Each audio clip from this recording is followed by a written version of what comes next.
Hey boys and girls, it's Pastor Brad from CT Church in Pasadena. I hope you was able to tune into us last week as we did our last lesson on forgiveness for last month. But this month moving forward, we got Easter. It's a big thing, Easter, is for Christians, because Jesus did something amazing. Jesus died on the cross and then he rose again, and he turned the whole world upside down for me and you. And that's what we're going to be talking about this month is humility, being humble. And Jesus was very humble. So that's what we're going to be talking about. And Karate Man, what are you doing? Karate Man's acting crazy again. Look at Karate Man, boys and girls. Hey, Pastor Brad, I'm hanging upside down in the tree like you said to do everything like Jesus did. Jesus is upside down. Like Jesus when he was walking through and he saw Zacchaeus and they were up in the tree. That wee little man, they were hanging upside down like monkeys and all, Pastor Brad. And I'm doing my nunchucks upside down, Pastor Brad. I have trouble holding up, Pastor Brad. I don't know what to do. That's not what I meant, Karate Man. Jesus turned this world upside down when he died on the cross and then rose again for our sins, Karate Man. Jesus turned this world upside down by putting others first. He was very humble, Karate Man. Nowadays, Karate Man, everybody wants to be first. I want to be the first one in line to lunch. I want to be the first one picked for a team. Karate Man, Jesus didn't do that. He put others first. He turned the world upside down. Jesus was very humble, Karate Man, and we need to be humble like Jesus was. Oh no!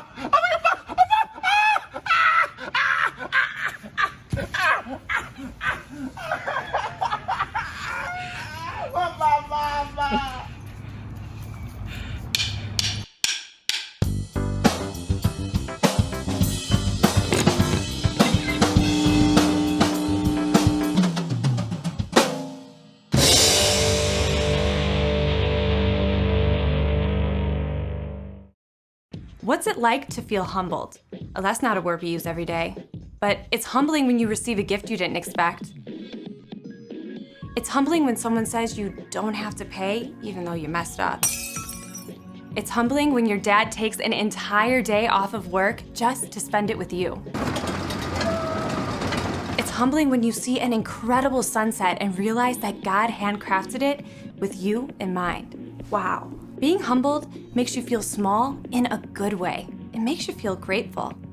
When someone chooses to put you first like that, it can make your day. So why not do that for the people around you? You can choose to give up what you think you deserve to put others first. Let your sister pick the family movie even though it's your turn. Skip the pool party so you can hang out with your friend who broke his leg and can't go. Use some of your birthday money to help a family who doesn't have enough to eat. True humility is thinking of yourself less and others more.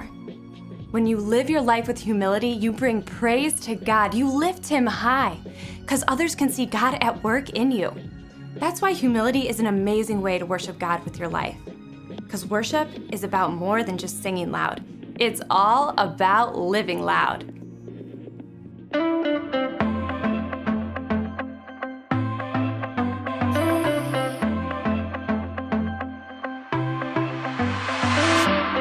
Everywhere that I go, you're there with me. Even in the night when I cannot see, I know you're by my side and I will be just fine. Oh God, you're always good to me. I wanna say thank you, thank you. I will live my life to praise you, and lift you high. Every night and day I'll follow in your ways. I wanna say thank you, thank you. I wanna say thank you, God. Every breath that I take, you give to me. Every brand new day is a blessing. I know you're by my side and I will be just fine. Oh God, you're always good to me. I wanna say thank you, thank you. I will live my life to praise you, and lift you high. Every night and day I'll follow in your ways. I wanna say thank you, thank you. I wanna say thank you, God. I wanna say thank you for mercy and kindness, for grace that is endless, love and forgiveness.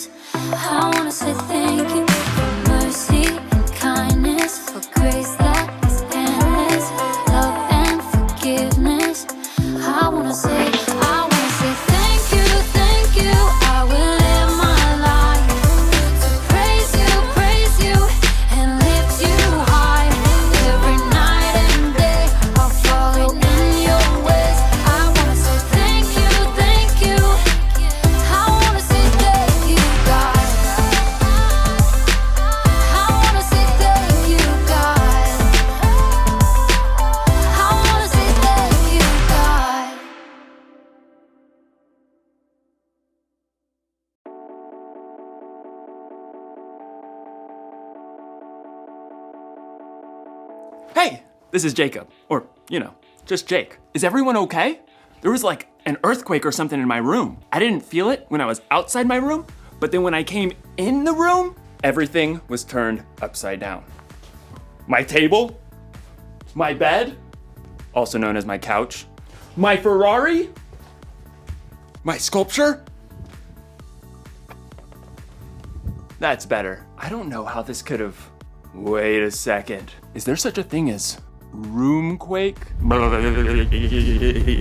Yeah, that must be it. Anyway, I'm supposed to talk to you today about something called humility. Humility is putting others first by giving up what you think you deserve.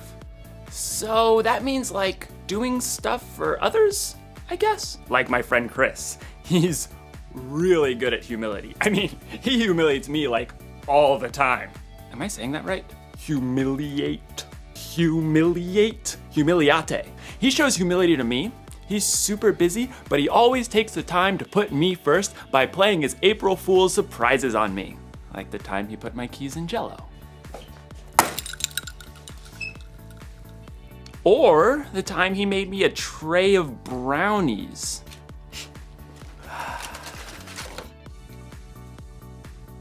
Brownies. And who can forget the old unscrew the top off the salt surprise? Chris is a funny guy. Hey, you know what I think? And this is just between you and me. Chris is the one who turned all my stuff upside down. It wasn't a roomquake after all. This must have taken a really long time. I mean, he turned all my stuff upside down. I do need to call my mom. This must have taken a lot of work. I'm not sure that it's fair that Chris keeps playing all these April Fool's month surprises on me, and I haven't even got him once. I don't deserve this. What I deserve is to get him back. Was that my toaster? The story today is about Jesus when he prayed in the garden while his friends couldn't even stay awake to keep watch. Jesus didn't deserve that. I wonder what he did about it. Stay tuned. I'm gonna come up with a way to turn the tables on Chris. Chris is gonna notice when he goes in his room the tables aren't the way he remembered them. I'm gonna get the revenge I deserve. I'm gonna get the revenge I deserve! Is what I'm trying to say. Yeah, okay. All right, boys and girls, let's say the memory verse a couple times. Don't do anything only to get ahead. Don't do it because you are proud. Instead, be humble, value others more than yourselves. Philippians 2:3. All right, let's try it again. Don't do anything only to get ahead. Don't do it because you are proud.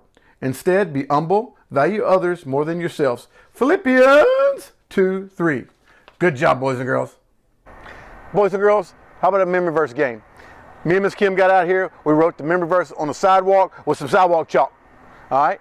We're going to take some words away and we're going to see if you can memorize and keep it memorized. All right? So I'm going to only take away do anything. All right? So do, we're going to erase that. We're going to erase this. We're going to erase this all right here and erase it all. All right.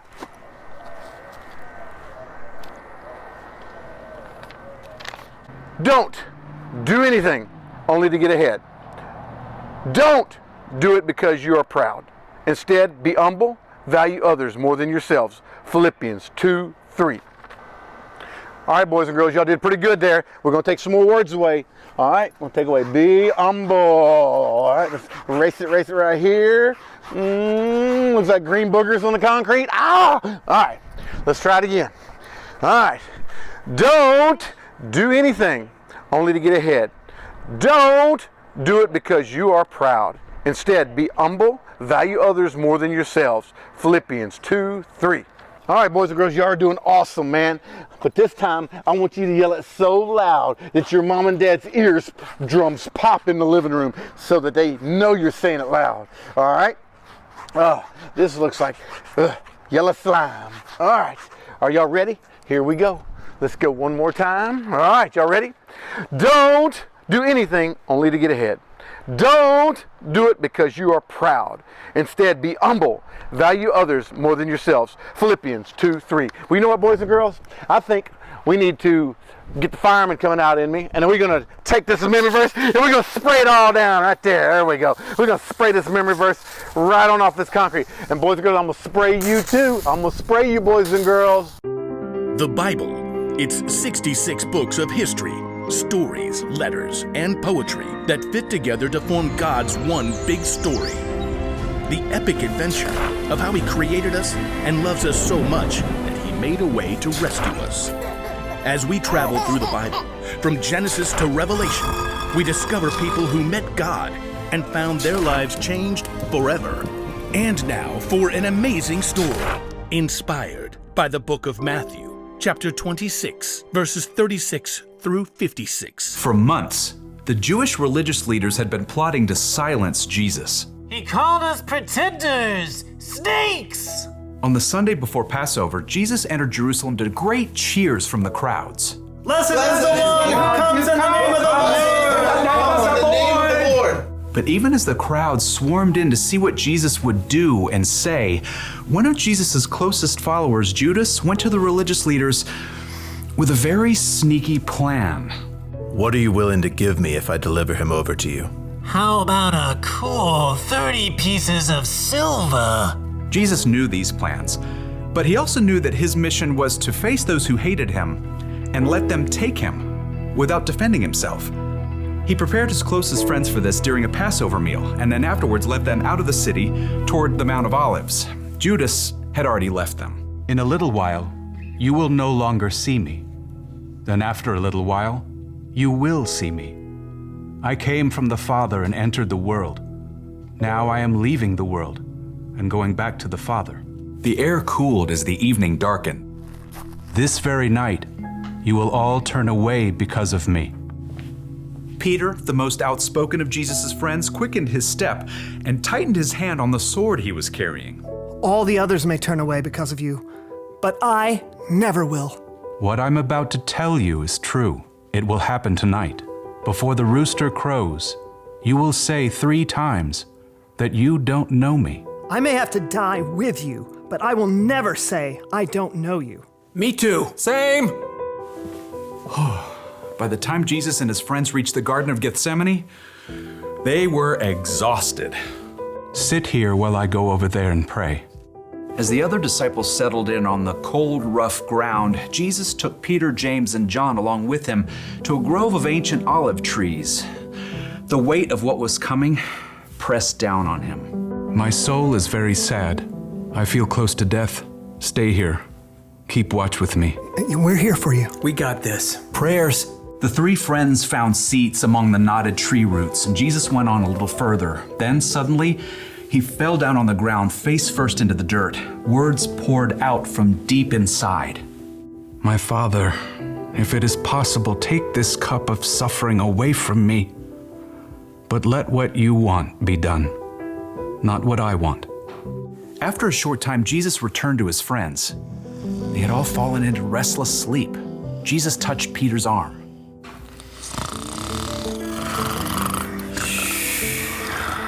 What? Huh? We're just praying. Couldn't you men keep watch with me for 1 hour? Watch and pray. Then you won't fall into sin when you are tempted. The spirit is willing, but the body is weak. We'll stay awake this time. Got you covered.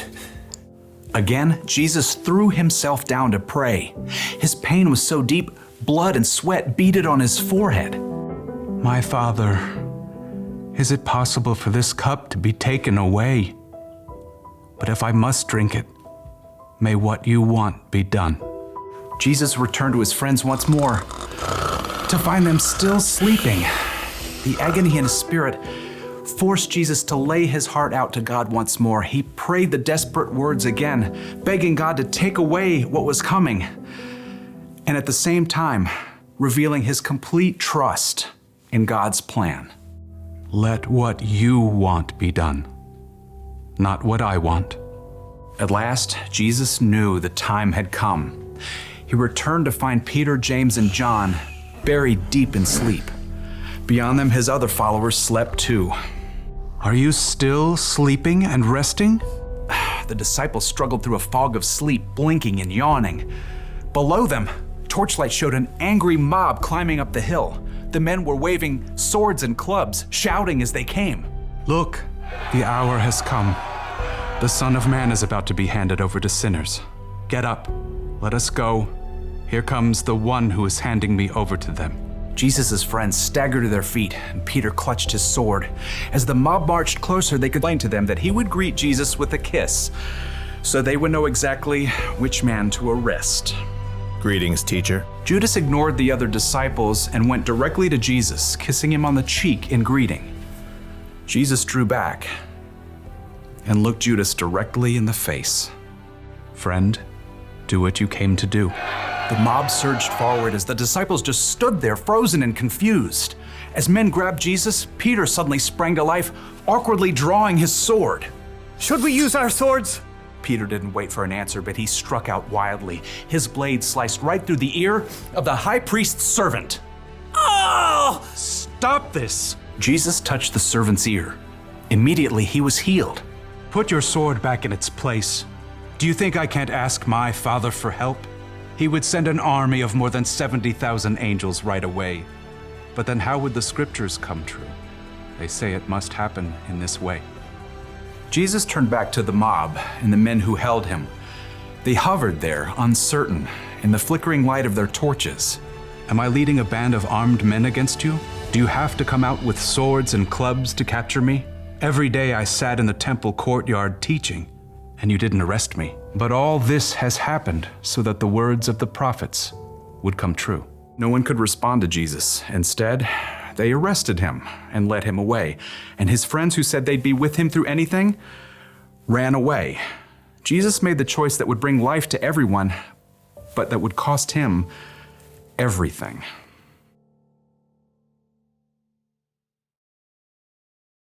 Somebody's gonna get a mustard-filled donut later, and I'm finally gonna get what I deserve. Hey, did you know that Jesus didn't deserve all that stuff that happened to him? Like when his friends ditched him when he needed them, and when those people arrested Jesus even though he never did anything he wasn't supposed to? And then, when he was put on that cross, I mean, what? Jesus could calm a storm with his hand and bring dead people back to life. Why do you let all that bad stuff happen to him? Turns out, it was all a part of the plan.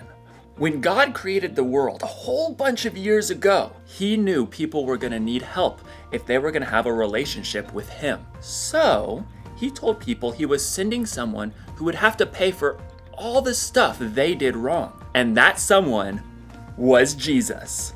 But it's not like Jesus wanted to go through all that bad stuff. In the garden, he was like, God, any chance there's a different way to save the world and stuff? But then Jesus was like, it's not about what I want, God, because what you want is better. So, what did Jesus do to his friends in the garden who let him down? He put them first. And what did Jesus do to those people who arrested him for no reason? He put them first. And what did Jesus do for you, me, and the whole world? He put us first. It's kind of an upside down way of doing things. Putting somebody else first for no reason when they don't earn it or when they may not even deserve it. I bet we can put people first like Jesus did. You know, we could let someone else pick what restaurant to go to or what video game to play. We could give up our place in line sometimes. Or when someone surprises us by turning our room upside down, we could choose to not get even. So, here's the one thing I learned today. Put others first. It's not about what we deserve. It's not about what we want. What God wants is better. So, April Fool's month or not, I'm gonna put people first. And Chris, if you're watching, keep the surprises coming. But I won't be taking my revenge. I'll just be sitting here, getting what I truly deserve. A delicious mustard-filled donut. Ah, that's some good stuff right there. That's some good mustard. See you next time.